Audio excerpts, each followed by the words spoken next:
මේ අපේ ප්‍රමතකරණයේ සීරීස් එකේ නැත්තම් normalization සීරීස් එකේ පළවෙනි වීඩියෝ එක. මේ වීඩියෝ එකෙන් මම ඩිස්කස් කරන්න බලාපොරොත්තු වෙන්නේ ප්‍රමතකරණයේ කියන්නේ මොකක්ද? ඒකේ තියෙන ගැටලු සහ වාසි මොනවද? ඒ වගේම ප්‍රමතකරණය කරන්න ලොකුම හේතුවක් වෙන විෂමතා. සිංහලෙන් විපරීතතා කියලා කියනවා. ඉංග්‍රීසි වලින් කියන anomalies. මෙන්න මේ anomalies කියන්නේ මොනවද කියන එක. හරි. සරලව ගත්තොත් අපි database එකක් හදනකොට ER එකක් ඇඳලා relational schema එකක් හදලා ඊට පස්සේ ඇත්තටම language එකක් හරි access වගේ GUI tool එකක් හරි පාවිච්චි කරලා database tables හදාගෙන යනවා. ඊට පස්සේ අපි ඔකට records එහෙම insert කරලා maintain කරගෙන යනවා. කාලයක් යනකොට අලුත් requirements එක්ක මොකක් හරි table එකකට අලුතින් columns ඇවිල්ලා මේ tables expand වෙන්න පුළුවන්. මේවා තවත් විශාලණය වෙන්න පුළුවන්. එතකොට අපි නොදැනුවත්වම එකම column එක tables කිහිපයක තියෙනවා වෙන්න පුළුවන්. එහෙම නැත්නම් එකම data table කිහිපයක් ඇතුලේ maintain වෙනවා වෙන්න පුළුවන්. ගොඩක් දුරට මේක වෙන්නේ කාලයක් එක්ක requirements එනකොට system එකට අපි tables වෙනස් කිරීමත් එක්ක. මෙතන මම table එකක් උදාහරණයක් අරන් තියෙනවා. මේ normalization අපිට ඕන වෙන්නේ මොන වගේ දෙයකටද කියලා discuss කරන්න. හරි. මේ table එකේ මම ළඟ තියෙනවා student id, student name, course id, course name, credits. බැලුවමට අපිට පේනවා මේ table එක ඇතුලේ ප්‍රධාන දේවල් නැත්නම් ප්‍රධාන entities දෙකකට අයිති දේවල් තියෙනවා. මේ student details තියෙනවා, ඒ වගේම course details තියෙනවා. අපිට පුළුවන් නම් මේ table එකේ තියෙන මේ entities දෙක වෙන වෙනම tables වලට break down කරන්න. මෙන්න මේක තමයි සරලවම normalization වල. එහෙම නැත්නම් ප්‍රමතකරණයේදී වෙන්නේ. එතකොට අපි ඉස්සරහට ඩිස්කස් කරමු මේ වගේ entities කිහිපයක් තනි table එකක ඉන්නකොට මොන වගේ ගැටලුද ඇති වෙන්නේ. ඒ වගේම කොහොමද අපි මේ වගේ වෙලාවට ගැටලු මගහැරගෙන normalize කරන්න කියන එක. මෙතන මම ළඟ තියෙනවා student course registration කියලා table එකක්. ඒ table එක දිහා බැලුවොත් මම ඒකේ output එක අරන් තියෙනවා. ඒ columns තියෙනවා student id, student name, course id, course name, instructor id, instructor name, instructor phone කියලා. දැන් මෙතන තියෙන ප්‍රශ්නේ තමයි බැලුවටම අපිට පේනවා මේ student details අපිට වෙන් කරන්න පුළුවන්. ඒකට course details වෙන් කරන්න පුළුවන් සහ instructor details මෙතනින් ගලවලා අයින් කරන්න පුළුවන්. කියන්නේ මේ උදාහරණයෙන් මම පෙන්නන්නේ normalize වෙච්ච නැති table එකක් මොන වගේද කියලා. සරලව ගත්තොත් මේක තව break down කරන්න පුළුවන්. break down කරලා අපිට connection එකක් හදලා මේ tables වෙන වෙනම තියන්න පුළුවන්. ඒකට unnormalized table එකක් නම් අපිට ලේසියෙන්ම ඒක හොයාගන්න තියෙන ලක්ෂණය තමයි ගොඩක් tables වල තියෙන්න ඕන දේවල්. එහෙම නැත්නම් වෙන වෙනම tables වල තියෙන්න ඕන දේවල් මේ එකම table එකක් ඇතුලේ තියෙන එක. මෙන්න මේ අපේ unnormalized table එකම normalize කරලා මම මේ විදිහේ කොටස් වලට වෙන් කරගෙන තියෙනවා. ඒ කියන්නේ කලින් අපි කතා කරා මේ table එක මේ unnormalized table එකේ student details, course details, instructor details ඔක්කොම ටික තියෙනවා.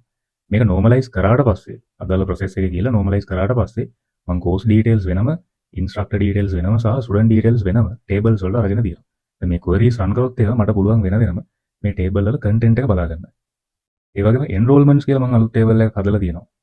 හරියටම ගත්තොත් normalization process එකෙන් හැදිච්ච table එකක් තමයි මේ enrollments කියලා කියන්නේ. එතකොට මේ enrollments අපිට පෙන්නනවා එක එක student එක එක course එකට enroll වෙලා තියෙන විදිහ. example එකක් ගත්තොත් මේ 101 කියන ID එක තියෙන student C1 C2 කියන courses දෙකටම enroll වෙලා තියෙනවා. ඒ වගේම C1 කියන මේ පළවෙනි row එකේ සහ තුන්වෙනි row එකේ තියෙන course එක ගත්තොත් 101 සහ 102 කියන students ලා දෙන්නම ඒ course එකට enroll වෙලා තියෙනවා. simply ගත්තොත් මේක many to many relationship එකක් තියෙන විදිහට සාහික preserve කරගෙන තමයි normalization එක අපි කරලා තියෙන්නේ. එතකොට අපිට වෙනස බලා ගන්න පුළුවන් unnormalized table එකක columns තියෙන විදිහ, ඒ වගේ මේක normalize කරාට පස්සේ දේවල් break down වෙලා තියෙන විදිහ මෙන්න මේ වගේ example එකක්. ඒ වගේම මම මෙතනදී mention කරන්න ඕනේ අපි අනවශ්‍ය ලෙස normalize කරොත් එහෙම නැත්නම් අනවශ්‍ය ලෙස tables break down කරොත් ඒකත් අපිට ප්‍රශ්නයක් වෙන්න පුළුවන් තරම්. කලින් මම mention කරා වගේ අපි normalization කියලා සරලවම කරන්නේ simple terms වලින් ගත්තොත් මේ තනි table එකක තියෙන ගොඩාක් data, ගොඩාක් columns table කිහිපයකට වෙන් කරලා දාන එක. අපි අනවශ්‍ය ලෙස break down කරොත්, අනවශ්‍ය ලෙස normalize කරොත් table ගොඩාක් හැදෙනවා. ඒ කියන්නේ අපිට table එකක් ඇතුළේ තියෙන යම්කිසි data එකක් හොයාගන්න ගියාම SQL query එක ලොකුවට ලියන්න වෙනවා. එතකොට අපි ඔළුවේ තියාගන්න ඕන දෙයක් තමයි normalize කරන එක යම්කිසි limit එකකට කරන්න ඕන. අපේ requirement එක අනුව normalize කරාම ප්‍රමාණවත්. අනවශ්‍ය ලෙස normalize කරන්න ගියාම අපිට data එකක් හොයාගන්න, query කරන්න ගියාම ලොකු computational cost එකක් දරන්න සිද්ධ වෙන්න පුළුවන්. ඊළඟට මම කතා කරන්න කැමතියි මේ anomalies නැත්නම් විෂමතා, විපරීතතා ගැන. සරලවම ගත්තොත් අපි විෂමතාවක් එහෙම නැත්නම් විපරීතතාවක් කියලා කියන්නේ වගුවක ඇති වෙන්න පුළුවන් ගැටලුවකට. database context එකේදී anomaly එක කියලා කියන්නේ මේ වගේ වගුවක ඇති වෙන්න පුළුවන් ගැටලුවකට. එතකොට මේ කියන anomalies ಜಾති තුනකින් අපිට බලා ගන්න පුළුවන්. data එකක් මේ වගේ table එකකට insert කරන්න ගියාම එන anomaly జాතියක් තියෙනවා. ඒ වගේම මේ වගේ table එකක තියෙන data update කරන්න ගියාම ඇති වෙන ප්‍රශ්න නැත්නම් anomaly జాතියක් තියෙනවා. අන්තිමට ඩේටා එකක් ඩිලීට් කරන්න ගියාම ඇති වෙන තවත් ඇනෝමලි જાතියක් තියෙනවා. නම් වශයෙන් කිව්වොත් ඇතුළත් කිරීමේ විෂමතා, යාවත්කාලීන කිරීමේ විෂමතා සහ මකා දැමීමේ විෂමතා. ඉන්සර්ෂන් ඇනෝමලි, අප්ඩේට් ඇනෝමලි, ඩිලීෂන් ඇනෝමලි. පළවෙනි ඇනෝමලි එක ගත්තොත් එහෙම නැත්නම් මේ ඇතුළත් කිරීමේ විෂමතා ගත්තොත් එහෙම එතනින් කියන්නේ මෙන්න මෙහෙම දෙයක්. දැන් මේ ටේබල් එක අපි දන්නවා වැරද්දක් තියෙන ටේබල් එකක්. එහෙම නැත්නම් හරියට normalize වෙලා නැති ටේබල් එකක්.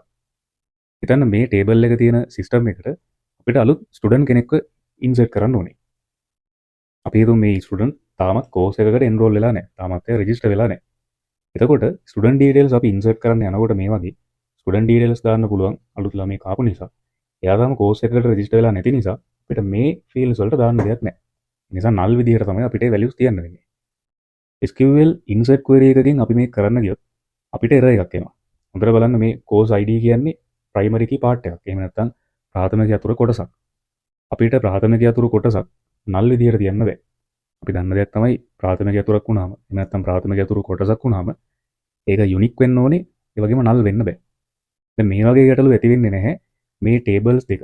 නැත්නම් student details සහ course details වෙන වෙනම තිබ්බනම්. එතකොට ස්ටුඩන්ට් ටේබල් එකට අපිට අලුත් රෙකෝඩ් එකක් ඉන්සර්ට් කරන්න පුළුවන්. කෝස් ටේබල් එකට කිසිම ප්‍රශ්නයක් වෙන්නේ නැතුව.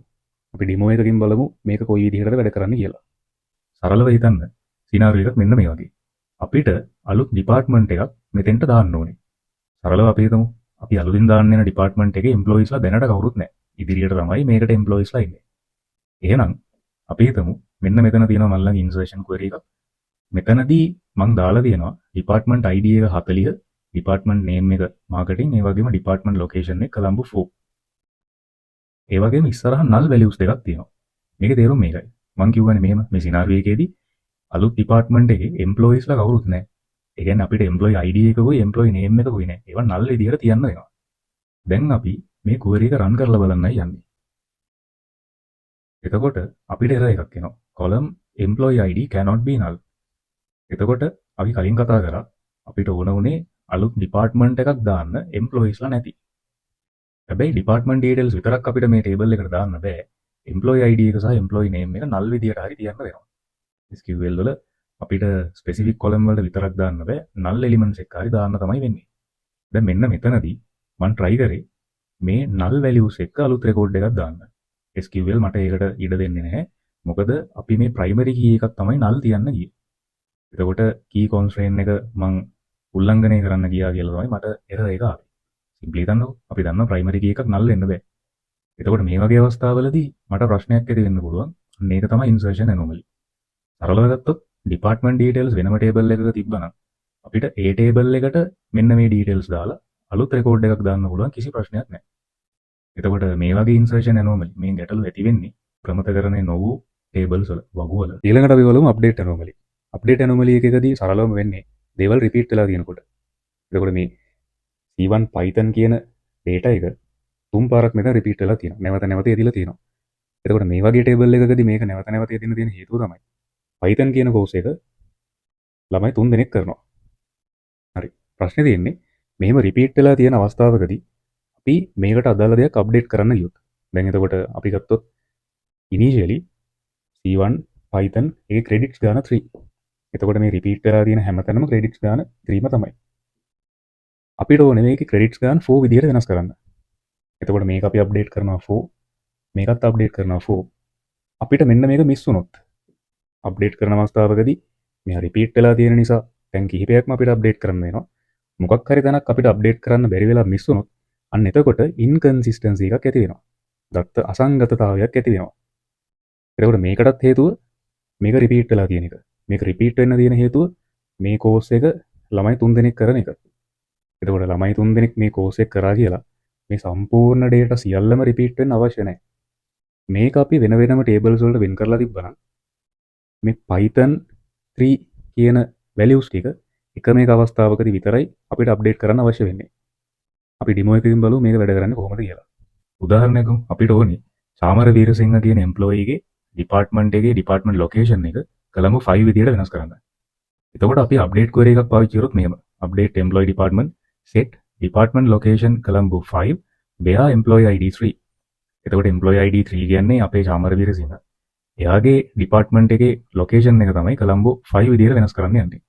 අපි දැන් මේක execute කරොත් error එකක් එන්නේ නැහැ. අපි ආයි පාරක් ටේබල් එක බලන්න ගියාම පොඩි ඉන්කන්සිස්ටන්සි එකක් තියෙනවා. ඒ කියන්නේ ඩිපාර්ට්මන්ට් ID 20 කියන IT ඩිපාර්ට්මන්ට් එක ලොකේෂන්ස් දෙකක පෙන්නනවා.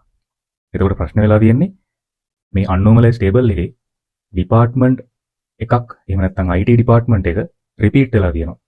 මේ රිපීට් වෙලා තියෙන වෙලාවකදී අපි අප්ඩේට් කරාට මේ හැමතැනම අප්ඩේට් එක වෙලා නැහැ. ඉන්කන්සිස්ටන්සි එකක් නැත්නම් දත්ත අසංගතතාවයක් ඇති වෙලා තියෙනවා. ඉතින් මේ වගේ ගැටලු තමයි අප්ඩේට් ඇනෝමලි කියලා කියන්නේ. අපි තව විදිහකින් ගත්තොත් අන්නෝමලයිස් ටේබල් එකක වුණත් හරි විදිහට ඔක්කොම අප්ඩේට් කරන්න අපිට මේ ක්වෙරි එක වෙනස් කරන්න පුළුවන්. මම මේ උදාහරණයකින් පෙන්නුවේ හදිසියෙ හරි අපි අතින් මොකක් හරි රෝ එකක් මිස් වුණොත් වෙන්න පුළුවන් ඉන්කන්සිස්ටන්සි එක ගැන. ඒ වගේම ඩිලීෂන් ඇනෝමලි. එහෙම නැත්නම් මකාදෙමීමේ විෂමතාවක් කියලා කියන්නේ අපි යමක් ඩිලීට් කරන්න ගියාම අපි දෙයක් ඩිලීට් කරන්න අපිට එපා නිසානේ. අපි හිතමු මෙන්න මේ කේන් කියන ළමයා ඉන්ස්ටිටියුට් එකෙන් අයින් වෙන්න යන්නේ. එතකොට එයාගේ ඩීටේල්ස් අපිට අයින් කරලා දාන්න පුළුවන්. ප්‍රශ්නේ තියෙන්නේ කේන්ගේ ඩීටේල්ස් අයින් කරන්න ගියාම කේන් වැඩ කරන කෝස් එකේ ඩීටේල්ස් අයින් කරන්නත් වෙනවා. මොකද අපි ඩිලීට් කරනකොට සම්පූර්ණ රෝ එකක් රෙකෝඩ් එකක්ම ඩිලීට් කරන්න ඕනේ. අපිට ඩිලීට් කරන්න ඕනේ මෙන්න මේ කේන්ගේ ඩීටේල්ස් විතරයි වුණාට එයා ඉගෙන ගන්න කෝස් එකේ ඩීටේල්ස් උත් මේ රෙකෝඩ් ඩිලීෂන් එක නිසා අයින් වෙලා යනවා. එතකොට මෙතන ප්‍රශ්නේ තමයි අපිට එපා කෙනෙක්ව ඩිලීට් කරාම අපිට ඕන කෙනෙක්වත් තියාගන්න අවශ්‍ය කෙනෙක්වත් ඩිලීට් වෙනවා. මෙන්න මේ වගේ ගැටලුවකට තමයි ඩිලීෂන් ඇනෝමලි එකක් කියලා කියන්නේ. එතකොට සරලව ගත්තොත් මේකට තියෙන හේතුවත් මේ වගු දෙකක ඉන්න ඕන කට්ටිය තනි වගුවක ඉන්න එක. අපි ඩිමෝ එකකින් බලමු මේකත් වැඩ කරන විදිහ. අපි උදාහරණයක් ගමු මෙහෙම. මෙතන ඉන්න එම්ප්ලොයි කෙනෙක් සඳුනි රාජපක්ෂ. එයාගේ එම්ප්ලොයි ID එක 5. ඒ වගේම එයා වැඩ කරන්නේ HR ඩිපාර්ට්මන්ට් එකේ. ඩිපාර්ට්මන්ට් ID එක තමයි 24. ප්‍රශ්නේ තියෙන්නේ සඳුනි රාජපක්ෂ රිසයින් වෙන කෙනෙක් නම් අපිට සඳුනි රාජපක්ෂගේ ඩීටේල්ස් තියාගෙන වැඩක් නැහැ. ඒ කියන්නේ මේ එම්ප්ලොයි ID 5 වෙන රෙකෝඩ් එක ඩිලීට් කරන්න ඕනේ. අනිත් පැත්තට ගත්තොත් සඳුනි රාජපක්ෂ වැඩ කරන HR ඩිපාර්ට්මන්ට් එකේ ඉන්නේ සඳුනි රාජපක්ෂ විතරයි. අපි ඩිලීට් කරනවා නම් මේ රෙකෝඩ් එක සම්පූර්ණයෙන් ඩිලීට් කරන්න ඕනේ. කොටසක් විතරක් ඩිලීට් කරන්න බෑ. දැන් සඳුනි රාජපක්ෂව ඩිලීට් කරන්න මම ඩිලීට් ක්වෙරි එක රන් කරාම වෙන ප්‍රශ්නේ තමයි මගේ HR ඩිපාර්ට්මන්ට් ඩීටේල්ස් ඩිලීට් කරලා යන එක. කියන්නේ මෙතන අනවශ්‍ය ඩිපෙන්ඩන්සි එකක් තියෙනවා. මේ ඩිපාර්ට්මන්ට් ටේබල් එකක් වෙනම තිබ්බනම් ඩිපාර්ට්මන්ට් ටේබල් එකට කිසි ප්‍රශ්නයක් වෙන්නේ නැතුව මට සඳුනි රාජපක්ෂගේ රෙකෝඩ් එක ඩිලීට් කරන්න පුළුවන්. දැන් මම මේ ඩිලීට් ක්වෙරි එක රන් කරොත් එහෙම අපිට එරර් එකක් ආවේ නැහැ. අපි ආයි ටේබල් එක බලන්න ගියොත් සඳුනි රාජපක්ෂත් නැහැ.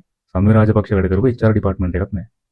ඒකට මට ඩිලීට් කරන්න ඕන උනේ සඳුනි රාජපක්ෂගේ එම්ප්ලොයි විතරයි. හැබැයි එයා වැඩ කරපු ඒ වගේ මට ඩිලීට් කරන්න ඕන උනේ නැති HR ඩිපාර්ට්මන්ට් එකක් මෙතනින් ඩිලීට් වෙලා ගියා. ඒකට මේ වගේ ප්‍රශ්නයක් තමයි ඩිලීෂන් ඇනෝමලි එකක් කියලා කියන්නේ. එතකොට මෙතනත් සොලියුෂන් එක තමයි වෙන වෙනම තියන්න ඕන දේවල් වෙන වෙනම ටේබල්ස් වල තියෙන එක. නිවැරදිව ප්‍රමතකරණයක් වෙච්ච නැති වගුවක විෂමතාවන් තියෙන්න පුළුවන්. ඒ වගේම විෂමතාවන් හරියට ඉවත් කරලා නැති නිසා වගුවක් ප්‍රමතකරණය නොවූ තත්ත්වයට එන්න පුළුවන්. ඊළඟ වීඩියෝස් වලින් බලමු ප්‍රමතකරණය හරියට කරන්නේ කොහොමද? පියවරෙන් පියවර ඉස්සරහට ගිහිල්ලා වගු නිවැරදිව බ්‍රේක් ඩවුන් කරන්නේ කොහොමද කියන එක.